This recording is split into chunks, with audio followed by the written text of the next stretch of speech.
अस्सलाम वालेकुम dear students. अब जो नेक्स्ट क्वेश्चन है वो क्वेश्चन नंबर 6 है। एक्सरसाइज है 1.1 और सेकंड ईयर की मैथ है ये। क्वेश्चन है जी, stone falls from a height of 60 metre on the ground. The height h after x seconds is approximately given by h of x is equal to 40 minus 10 x square। इसको हम x square पढ़ेंगे, इस चीज़ को x square पढ़ा जाएगा। What is the height of the stone when. First part है जी ए, यानी कि ए इसका मतलब आंसर देना है जब x की वैल्यू 1 सेकंड हो, जब x की वैल्यू 1.5 सेकंड हो और जब x की वैल्यू 1.7 सेकंड्स हो। दूसरा उसने कहा है कि when does the stone strike the ground. Simply आपने जो फर्स्ट पार्ट है ये वाला, इसमें आपने काम ये करना है इस पार्ट में कि जो जो वैल्यूज़ दी हुई हैं x की आपने वो पुट करते जाना है।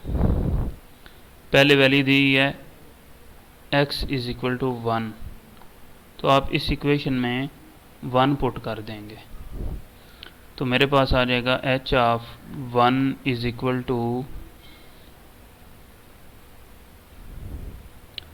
40 माइनस 10 इंटू x है, तो x की जगह पे मैं 1 लगाऊंगा, 1 का स्क्वायर आ जाएगा, तो ये बनेगा 40 minus 10 into 1 is equal to 40 minus 10 is equal to 30। ये ए पार्ट था। अब आते हैं भाई बी पार्ट की तरफ। ये मीटर में है। बी पार्ट इसका कुछ इस तरह से है कि अब हम फिल करेंगे, x की वैल्यू 1.5 रखेंगे,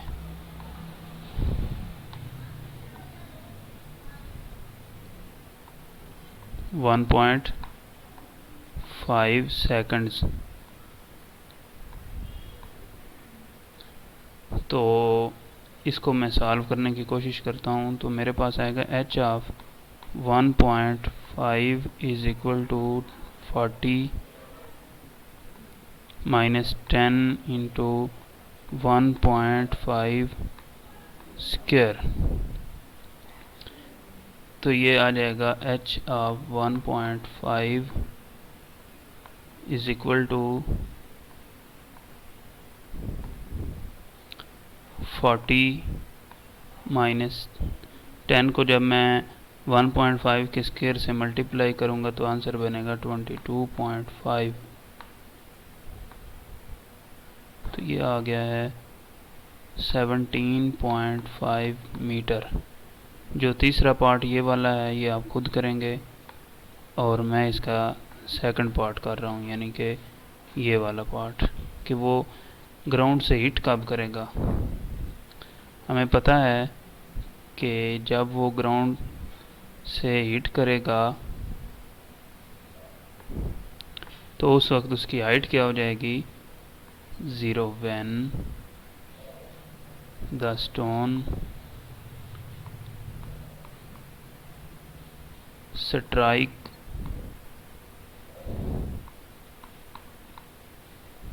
द ग्राउंड। क्या होगा जी, h of x will be 0। तब भी वो उसे ज़मीन से हिट कर पाएगा ना जब उसकी हाइट 0 हो जाएगी, यानी कि वो ज़मीन से उसकी ऊंचाई बिल्कुल 0 होगी तब वो टकराएगा। तो इसका मतलब है कि ये वाली जो वैल्यू है h of x is equal to 0, ये मैं यहाँ पे लगा दूंगा इस इक्वेशन में। तो ये बनेगा 0 इज़ इक्वल टू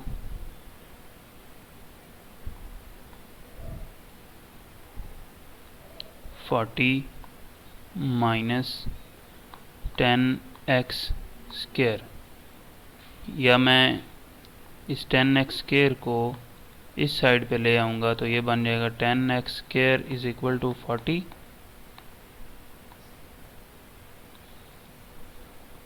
नेक्स्ट ये मैं x² लिखूँगा इस तरह is equal to 40 divided by 10। इसको मैंने डिवाइड किया उस साइड पे ले जाके, x² आ जाएगा 4, तो स्क्वायर रूट लेने से x आ जाएगा +-2।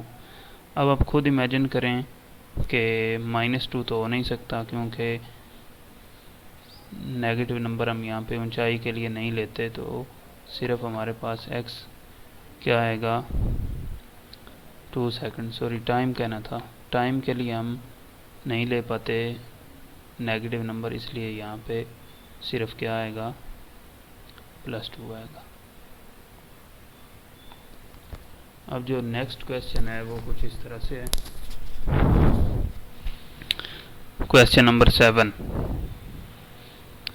ये 3 पार्ट हैं इसके, इनमें से मैं बस एक पार्ट करूँगा कि वो कहता है show that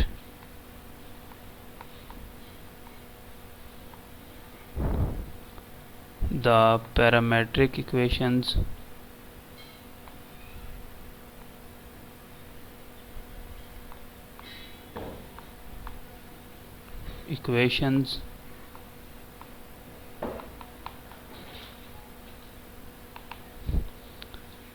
x is equal to a cos theta, y is equal to b sin theta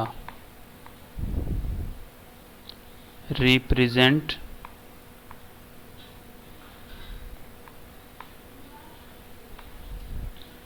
equation of ellipse. बहुत ही सिंपल क्वेश्चन है, थोड़ा सा आपने गौर करना है तो आपको फ़ौरन इसकी समझ आ जाएगी, यानी कि इस इक्वेशन को ये रिप्रेजेंट कर रहा है कि नहीं कर रहा। +y² ओवर b²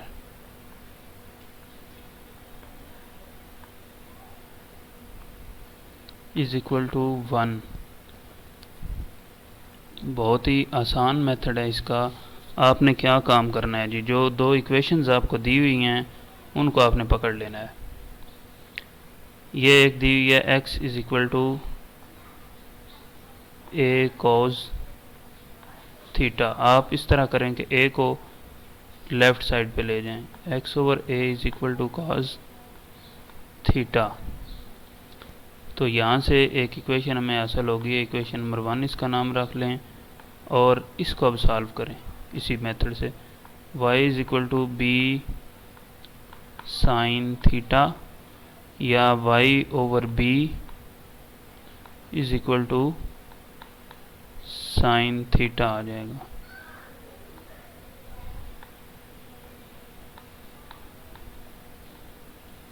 ठीक है जी, ये इक्वेशन नंबर 2 बन गई। इनको आगे हम क्या करेंगे जी, स्क्वायर लेंगे, इनके स्क्वायर लेकर ऐड कर देंगे। जब मैं इस चीज़ का स्क्वायर लूँगा तो ये बनेगी x² ओवर a²। जब इसका स्क्वायर लूँगा तो ये बनेगा y² ओवर b²। और हमने इनको करना क्या है, ऐड, इज इक्वल टू आ जाएगा। इसको जब स्क्वायर फॉर्म में लिखूँगा तो ये क्या बनेगा, cos